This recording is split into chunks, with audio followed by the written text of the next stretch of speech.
Hi, welcome to Encouragement for Today. I'm Pastor Emily. This week in small group and on Sunday, we're looking at the Old Testament character of Hannah. And she shows up in the book of 1 Samuel in the first chapter. She's a devastated woman. She is in a culture where women's worth was often based on their ability to have children, and she has been barren. She also is in a culture where polygamy is common. So her husband has married another woman and has multiple children through this other woman. Each year, when they go to worship and sacrifice to the Lord, her sister wife, so to speak, torments her on purpose, provokes her until she's crying and unable to eat. So you can imagine how distraught and devastated Hannah is. And she deeply, deeply wants to be able to have a child. There's a moment where she's praying and the priest Eli sees her, but he just sees her mouth moving fervently and he doesn't hear anything. He assumes that she's drunk and speaks to her in a pretty judgmental way. She corrects him and says, "No, I'm not drunk. I'm grieving and I'm praying to God out of my anguish." Eli then, the priest, his language changes and he blesses her. He says, "Go in peace, and may the God of Israel grant you what you have asked of him." And I love that at this, Hannah, she goes her way, she eats something, and her face is no longer downcast. Words have power.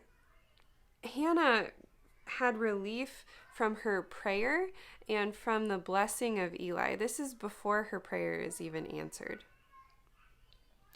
And I think our words and our responses to people, they have so much power. Proverbs 15 reminds us that a soft word turns away wrath, but a harsh word stirs up anger. That's so practical. How many times do we encounter this in our families, in our workplaces, our relationships, when we get so heated that we get in attack mode and we become harsh? It's hardly ever fruitful. Sometimes maybe, but often it's less fruitful than if we can collect ourselves and, yes, say what we need to say in a soft way and have openness to hear what's going on with the other before we assume. Assumptions are so toxic, and Eli, he starts with the assumptions.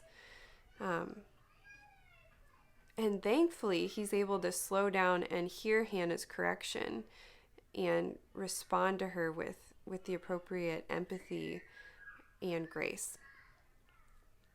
So today, how can we take this to heart? In what ways might we use our words more intentionally and carefully? Where might we slow down our habit of assuming and instead wait to hear what's actually going on with the people around us? And how can we offer words of blessing, grace, encouragement that might uplift people more than we could ever know? Join us on Sunday. We'll look more into Hannah's story, and we'll look forward to seeing you again soon.